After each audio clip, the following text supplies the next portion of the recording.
Et pour suivre dans cette à la une des images inédites dans les coulisses d'un parc d'attractions. Offrir des sensations fortes, cela a un prix, celui du respect optimal de la sécurité.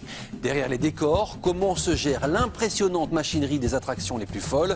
Walibi, comme vous ne l'avez jamais vu, c'est le tour d'horloge de Valentin Boigelot et Camille Toussaint. Des sensations fortes à n'en plus finir. Avec l'été qui arrive, les parcs d'attractions sont pris d'assaut. Des milliers de visiteurs chaque jour qui viennent ici pour une plongée dans un autre univers. Des moments de détente pour les clients, mais pour le personnel, de la vigilance à chaque instant. Nous avons voulu savoir à quoi ressemble une journée dans les coulisses d'un parc d'attractions. Il est 7 h du matin, il reste 3 heures avant l'ouverture du parc. Nous circulons dans les allées en compagnie de Alain, un responsable technique qui doit vérifier l'état d'une attraction très prisée des visiteurs. Ce matin, on vient contrôler la Dalton Terror, donc on vient contrôler tout ce qui est organes mécaniques, tous les éléments de sécurité, pour pouvoir mettre le manège ensuite opérationnel aux clients. Une tour d'une hauteur de 77 mètres, l'équivalent de 25 étages. Chaque matin, Alain escalade cette tour de l'intérieur. Avec un harnais de sécurité, il monte les échelons un à un, une montée interminable. À intervalles réguliers, il doit aussi ouvrir des trappes de sécurité.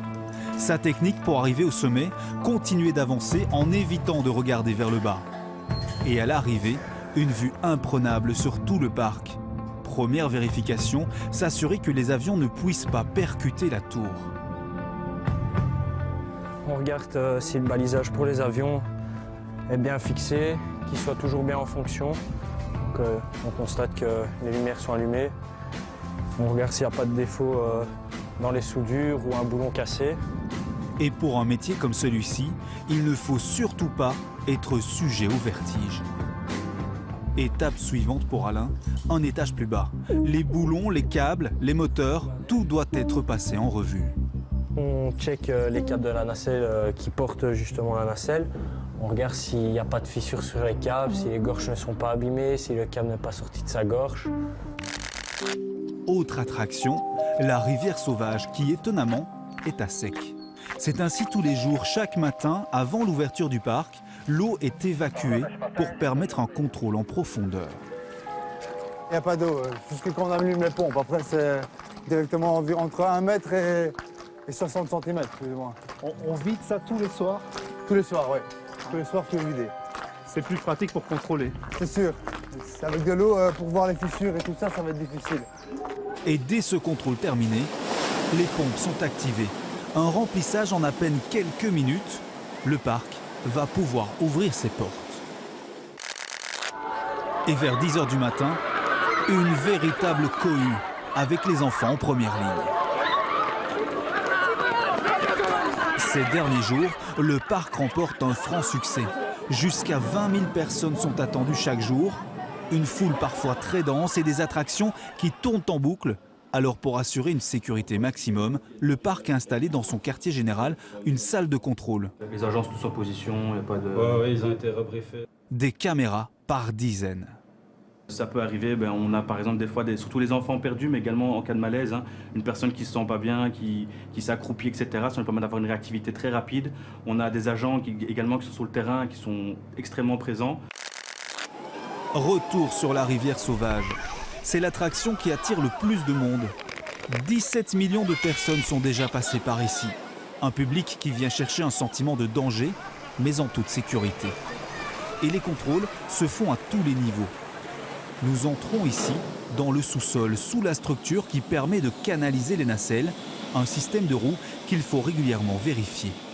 On est sur le plateau tournant ici, donc on regarde que toutes les roues soient bien droites et tout ça, qu'elles ne soient pas abîmées et qu'il n'y ait pas de bruit de roulement. Donc s'il y a quoi que ce soit, on doit changer immédiatement. 500 pour Guichet Manager. Tu sais repasser sur Canal 6. Début d'après-midi, le chef opérationnel est appelé en urgence. Des visiteurs sont bloqués sur une attraction. Il faut s'y rendre au plus vite, mais surtout éviter de courir. Oui, c'est important de ne pas faire peur aux clients. Ils sont là aussi pour passer une bonne journée. Donc on essaie d'éviter d'alarmer tout le monde en commençant à courir à travers le parc. C'est assez important. Donc voilà, on marche d'un pas décidé. En toutes circonstances, il faut éviter de provoquer des mouvements de panique. Et arrivé sur place, le responsable rassure les visiteurs. Bonjour tout le monde. Tout va bien, vous inquiétez pas, on va vous libérer. La porte a dû être ouverte, il y a un problème avec les connexions, donc à mon avis, c'est juste un placement de frein, ça devrait aller. D'accord? Ok, ça va. Tu sais libérer tout de suite? Super.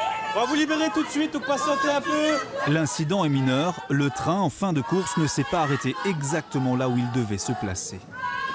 Donc là, qu'est-ce qu'il va faire? Il va repasser en mode manuel, d'accord? Et il va repositionner le train correctement pour qu'on puisse libérer les visiteurs. Fin de journée, dernière sensation forte.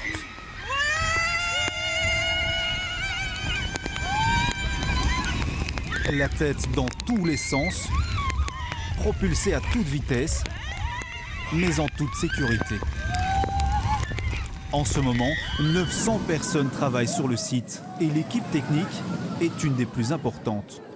Assurer la maintenance des attractions, vérifier que les visiteurs sont bien attachés, une mécanique bien huilée et un mode de communication qui permet des vérifications très rapides.